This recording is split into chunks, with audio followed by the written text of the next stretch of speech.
જય માતાજી મિત્રો, સ્વાગત છે તમારું બધાનું આજના વિડીયોમાં। સેવા કરો પણ તે વાત પર અહંકાર ન કરો, તે વાત ઉપર માતાજી આજના પ્રવચનમાં શું કીધું છે તે આપણે આજે જોવાનું છે। તો ચાલો શરૂ કરીએ આજનો વિડીયો। જય ખુખાર માં મેલડી।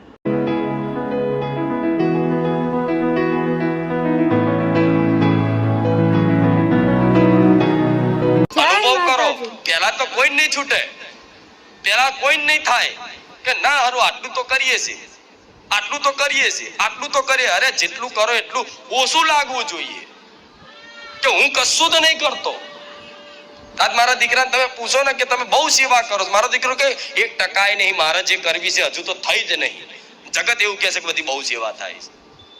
તો જો આ એ જ મહિમા કહું છું તમને કે મારા દીકરાના અનુભવના માધ્યમથી જ આ મહિમા કહું છું કે કશું જ નતું એમની જોડે। શું હતું? હું કહું છું કે મારે માતાના દીવામાં તેલ પૂરવા માટે પૈસા નતા રહ્યા, તોથી વિચાર લો મારી વસ્તીની પરિસ્થિતિ જેવી આવી હશે।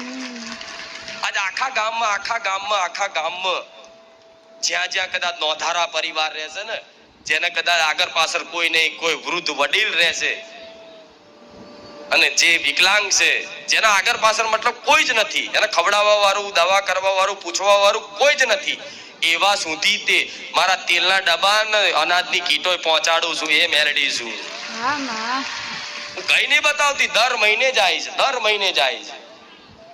તો મારે એમની કોઈ દર પૂછો કે માતાજીને જેને દર્શન નહીં કર્યા, જેને કોઈ દર અહીં બારેજા ધામ અહીં પગ નહીં મૂક્યો, છતાંય તે ઘણા સેવકો કહેતા હોય કે માડી એ તો આપણા ત્યાં કોઈ દર આયા નહીં, આપણા વિરુદ્ધ બોલે છે। મેં તો જે વિરુદ્ધ બોલતો એને ડબલ કીટ આલો, એમાં ડબલ લાભ છે। એક તો તમે સેવા કરો છો ને અમે તમને તમારું વિરુદ્ધ બોલે છે, વિપરીત બોલે છે, તો ડબલ લાભ થાય છે। ભગવાનની કૃપા માનો, આ જ્ઞાન છે। શું છે? આ જ્ઞાન લેવાની જરૂર છે। સાચી વાત છે। સેવા કરો, અમે પ્રશંસા જોઈએ છે, વાહવાઈ જોઈએ છે। હવે કરશે સંસાર છે, થોડી સેવા કરો, થોડા સારા કામ કરો એટલે 5 માણસ, 10 માણસ, 50 માણસ, 100 માણસ તમારી પ્રશંસા કરતા થાય। અરે જબરજસ્ત સેવા કરો છો તમે, હા ભૂલી જાઓ, હા સાચી વાત છે, હું જબરજસ્ત સેવા કરું, મતલબ આ અહંકારનો ત્યાગ કરાવો છે મારે। ત્યાગ ત્યારે થશે જ્યારે અહીં બેસીને આ બધી વાતો સાંભળશું, જીવનમાં જ્ઞાન આવશે। જો જ્ઞાન આવ્યું ને સાચું, અને એ જ્ઞાનના આધારે તમારું જીવન જીવ્યું ને, હું માતા એવું કહીશ, 1 વર્ષ પછી આ માર્ગમાં આજ ભલે કાંટા વાગતા પણ તમારા માર્ગ ઉપર તમારા પગલે પગલે આવા ફૂલડા ના વેરાવું। મારું નામ મેલડી। ભલે આવા ફૂલડા કે ભૂવા બનવાની વાત નહીં હો, પાસે એવા ના સમજતા। હા જેટલા જ કે મારી આવું કીધું એટલે લાવો અમે તો ધૂણતા આવડી ગયું છે એટલે ભૂવા બની જાવ। ભૂવા બનવા માટે નહીં, કોઈ ડગલે ને પગલે મતલબ સુગંધ ભર્યો વાતાવરણ કરી નાખું, આખો તમારો માર્ગ કદાચ ફૂલોથી સજાય નાખું। એ તો અનુભવ થાય ખબર પડે છે, એવી રીતે માર્ગ માતાજી ફૂલોથી સજાવે છે। આ ફૂલોની સુગંધ તો જતી રહે, મારા ફૂલોની સુગંધ ક્યારેય ના જાય। આ તો કર્મઈ જાય કાલ, આ તો કર્મઈ જાય, પણ હું કર્માવાની છું ના। તો આ મારી વસ્તીનો, મારા દીકરાનો દાખલો એટલે આલું છું કે તમને થોડું ઉત્સાહ થાય કે ના સાચી વાત છે। તો મારા દીકરા કે તપસ્યા નહીં કરી, આમ ધ્યાન નહીં ધર્યા। શું ધ્યાન નહીં ધર્યા કે એક જગ્યાએ બેસીને 101 દિવસની અનુષ્ઠાન કર્યા હોય, ધ્યાન કર્યા હોય, એકાગ્ર થઈ અને ધ્યાનમાં રહ્યો હોય? ના, કોઈ દિવસ નહીં। બસ ખાલી એને શું મારી પ્રેરણા મુજબ મેં એને જ્યાં પ્રેરણા કરી કે દીકરા આ જગ્યાએ સેવા કર, દીકરા આ જગ્યાએ કર, કે મારી માર જોડ કશું સહ નહીં, ના હોય તો કઈ ને તાજો વાપરો હું તને મેળવી આલું છું। હું મેળવી આલું એટલા કે જેટલે એની સેવા કરવાની, એના માટે વધુનો રૂપિયો ના રવા દો, છતાંય તે કરી દીધું। એના સપને નથી ખબર ક્યાં રચા છે।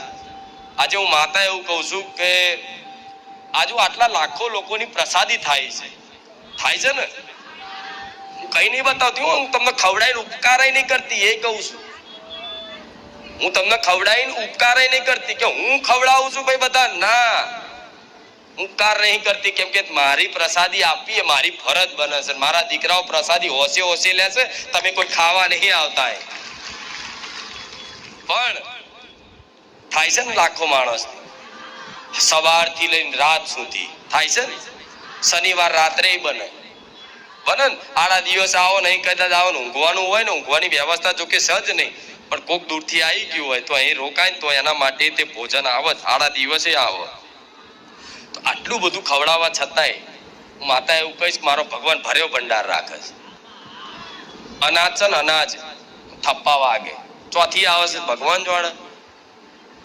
તેલના ડબ્બા તે આ બધા સેવો કે મારી આપણે આજે તો 70 કટ્ટા 40 કટ્ટા કે 45 કટ્ટા, જો કે હું તો કોઈ જોતી નહીં, પણ 50 કટ્ટાની આપણી પ્રસાદી બનાવી, આ 40 તેલના ડબ્બા વપરાયા પૂરીમાં, પણ મારી સામે 100 આવે છે. કેવું સામે 100 આવે છે. તો આ બધા ક્યાં હો શું હવે માતાજી એટલે હાલે. મેં માતાએ શું કીધું કે હું એટલે આપું છું કે જેટલી જરૂરિયાત છે બધાને પર્યાપ્ત થઈ જતું હોય, છતાંય હું વધારે આપતી હોય તો કોકના હકનું હશે તો જ હું આપતી હોય. શું કોકના હકનું હશે? ઘણા પ્રવચનમાં આ વાત સાંભળી હશે કે માતાજી તમને વસ્તુ તમારી આવશ્યકતા કરતા કઈ પણ વસ્તુ વધારે મળે છે તમને જીવનમાં, તે તમારા હકનું નથી, એ બીજાના હકનું ભગવાન માતાજીની કૃપાથી તમને મળ્યું છે, જેથી તમને માધ્યમ રાખી ભગવાન ઘેર ઘેર કોઈ ભૂખ્યા રાખવા નહીં માંગતા. ભગવાનનો ઉદ્દેશ શું છે? કીડીને કણ અને હાથીને ભગવાનનો આ ઉદ્દેશ છે. આ ઉદ્દેશમાં જો કદાચ ભગવાનની માતાજીની કૃપા થઈ જાય, થોડું કદાચ તમને જીવનમાં ક્યાંક ને ક્યાંક બચત થતી જાય, મતલબ બચત ના થાય તો તમારી જોડે આ તો હોય ને. અમથા લોકો આજે પાન મસાલામાં રોજના 200 રૂપિયા વાપરી નાખતા હોય. અમથાએ તે આમથી આમ રખડવામાં, પિક્ચરો જોવામાં, ફરવામાં, હરવામાં ખર્ચા કરી નાખતા હોય. મોબાઈલ ને અમથાએ તે શોખ માટે 1.5 લાખ રૂપિયાના મોબાઈલ લાવી દેતા હોય. બરોબર? તો શું સેવા ના થાય? થાય. બહાના છે બધાના. પૈસા નથી, પૈસા નથી, પૈસા નથી. એટલે કોણ કે છે? માતાજી થોડા એવું કે છે કે તમે લાખ રૂપિયા કાઢો. હું તો કહું રોજ થોડું ચાલુ કરતા રહો, ધીરે ધીરે તમે આ બાજુ આપશો ને પાછલા દરવાજે હું માતા, તમે મુઠ્ઠી ભરીને આપશો ને હું ખોબો ભરીને મૂકીશ.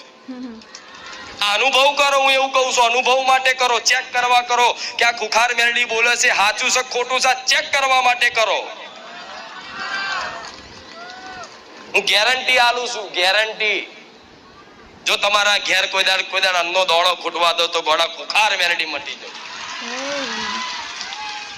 તો એ અનાજ વધારે લાવું છું તો શું કામ? કે બીજાના હકનું છે. તો બીજાના હકનું કઈ રીતે? તો દર મહિને અહીંથી કીટો બનાવડાવું, કીટો બનાવડાવી દર મતલબ 10 થી 15 થી 20 તારીખ 25 તારીખની વચ્ચે આખા ગામમાં કીટોનું વિતરણ થાય. જેના જરૂર છે ત્યાં સુધી થાય. આખા ગામમાં ને ઘણા આવે સાડા દિવસ કે ભાઈ મારા ખાવાનું નહીં, માતાજી કૃપા થાય તો કોઈ વાત.